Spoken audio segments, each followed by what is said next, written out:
Arabs are the enemy. That was the reality I was born into, I grew up in. I was raised in a small religious settlement somewhere in the West Bank, surrounded by olive trees and Arab villages. I was forcefully thrown into a complex political struggle from a very, very young age. It was all around me. It was in the schools, it was on the news in kindergarten, it was at home, and you just can't get away from it. And children who grow up in those places are never sheltered from this harsh reality of war and death. It is all around us, and your childlike view of a safe world is just completely gone. I want to share with you a little bit about how I felt coming close to Arab people when I was a kid. I was terrified. I remember when we would drive through Arab villages, I would stare out the window and I would look at the signs. They were written in this curly language that I didn't understand, but had a very scary connotation for me. But the thing that scared me the most was the Arab language when I heard it. It reminded me of shootings and rocks flying and people I knew and got killed. But all that was about to change. And that's what I want to share with you today. One thing that didn't make any sense to me growing up in a religious little place was the contradictory way that I would read and meet the God of the Bible, and then the way that the rabbis would present God when we would study in the rabbinic literature. So on the one hand, you have this very loyal, strong, loving warrior king, the God of Israel in the Bible. But on the other hand, the rabbis painted a picture of a very cold and distant God, almost robot-like. A type of God that wouldn't think twice before he would strike you down with a lightning bolt if you dared to tear a little piece of toilet paper on Saturday, which is forbidden completely in Judaism. And so I admired the God of the Bible with all my heart as a kid. I wanted to follow him like Abram did. I wanted to charge into the battlefield in his name like David. I wanted to proclaim his righteousness like the prophets. But at the same time, I was so angry at the God that the rabbis painted. I thought to myself, how can he expect me to do all these laws and rituals that are written and that I have to perform without knowing how it feels like to be a human being, without knowing how it feels like to be trapped inside this body and inside this rotten, fallen world? Now, Jesus was a completely foreign idea to me. I had no idea who he was. It's a different culture. It's crosses, crusades, and popes. We never learn about him in school.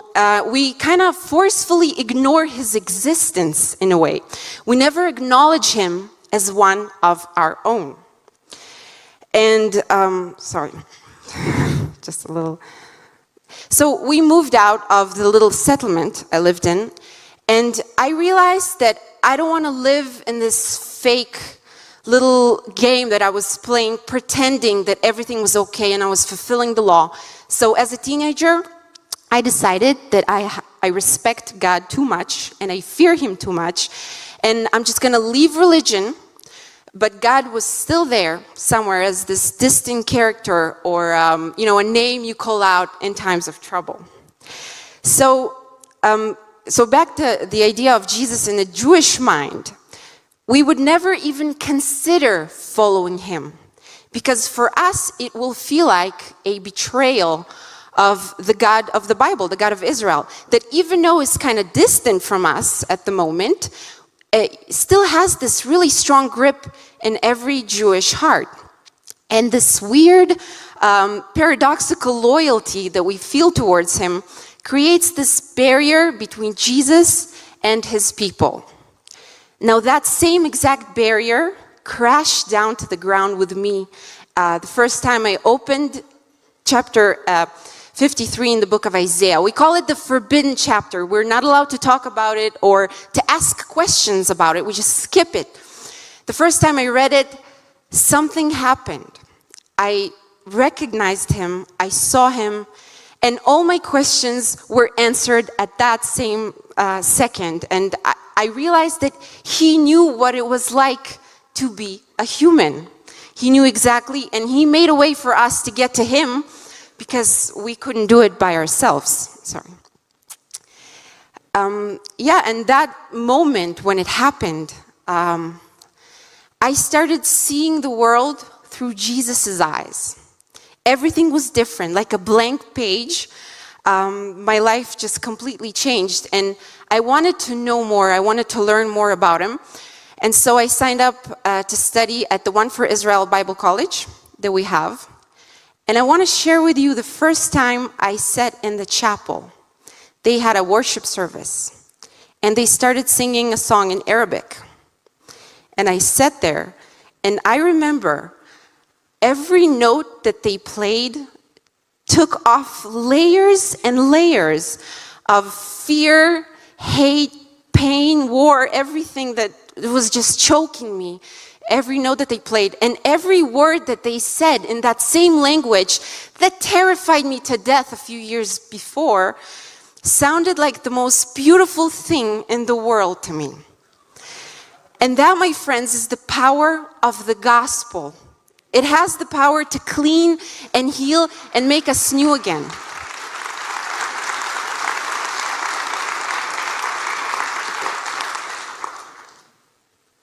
Today, I'm a part of this small media team in Netanya, in the One for Israel. And what we do is we produce videos and we share them with everybody. We have our testimonials. I don't know if you guys heard about them. It's the I Met Messiah videos where we have Jewish people just sharing their experience in finding God. We also have some Israeli testimonies. They sit there, they tell their story. It's not easy to come out. We call it coming out of the Messianic closet. It's not easy. You get a lot of bad reactions from people in the street, but people do it. We started doing it. And we also have a series of apologetic videos in which we take arguments that rabbis make against Jesus and we just tear them apart one by one. We do it from a biblical perspective. We take some atheistic claims as well, and we just explain God's existence, creation versus evolution, and all of that in the Hebrew language. Now, what's so special about it is it's not just videos, for me at least. It's a beginning of a revolution. And that's what I want to share with you guys today, because you see, for the last 2,000 years, we had these gatekeepers, that's how we call them, and that's the Jewish religious leaders. They get the final word and they decide what goes in the Jewish communities. And it is very easy for them to stop the gospel from coming in because they decide it. And it was very easy for them to do so because, you know, in the last 2 millennia, a lot of people who claimed to be followers of Jesus did some very horrible things to our people. And so it's easy to paint Jesus as a traitor, as, this forbidden name that you can't even pronounce. They don't even say his name, Yeshua. They can't say it. They say Yeshu, which is a curse word. And so that was their ground. But there is one thing that the rabbis have no control over whatsoever. And that, my friends, is the internet. Yes. It is this, neutral battleground, and we leave the gatekeepers completely powerless. The internet is a land of its own. I call it the outermost place of earth. And Israelis, I don't know if you've noticed walking down the streets, but they're constantly on their phones. Their face is stuck to their phone. They are online 24/7. They don't notice what goes around them. And actually, we are one of the leading nations in using social media sites like YouTube, Facebook, and so on. And so this is the place where we go and we place the gospel, and they can't ignore it. It's on their news feeds. It's in their mailboxes. It's everywhere. They have to face us now. And all these forbidden secret chapters are no longer secret. They all know what Isaiah 53 is, and they're all going to read it for themselves and see for themselves if that's the truth or not. And it's happening. They come to faith in huge numbers. We get messages every single day. Now, I look back at what God did with me through the gospel. I come from a very radical mindset. Very, very radical.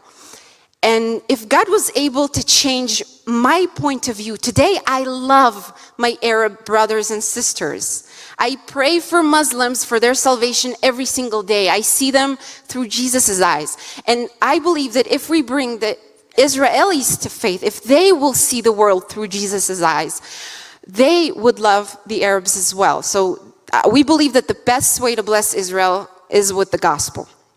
That's what we do.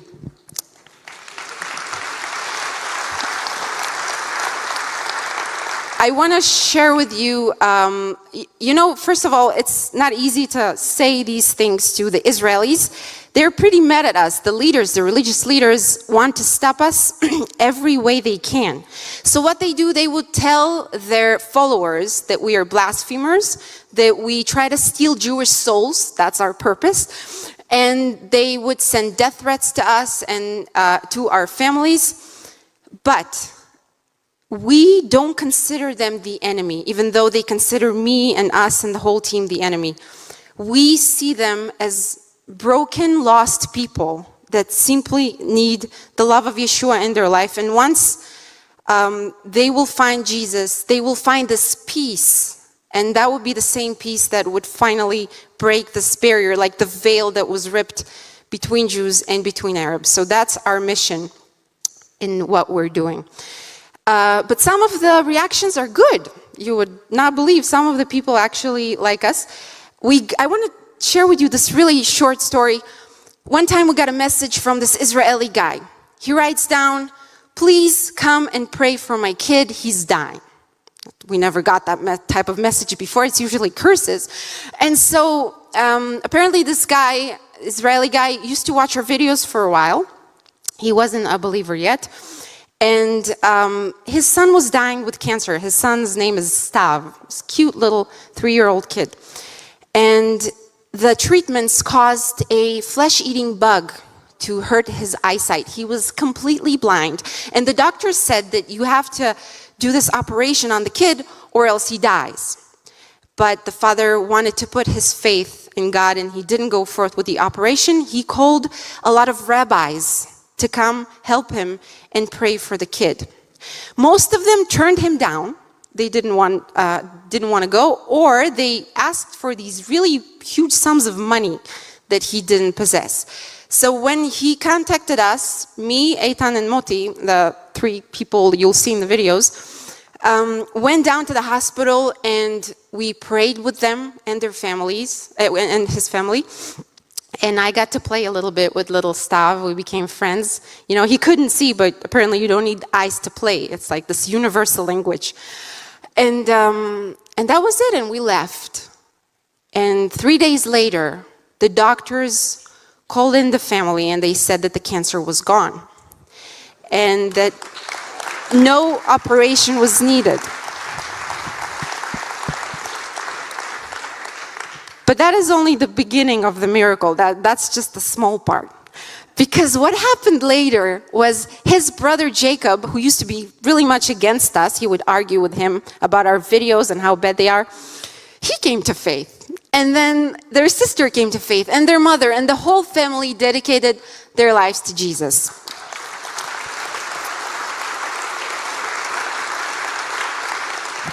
And after that, we called Jacob and asked him to record his testimony. You can actually watch it. It was one of our most successful testimonies.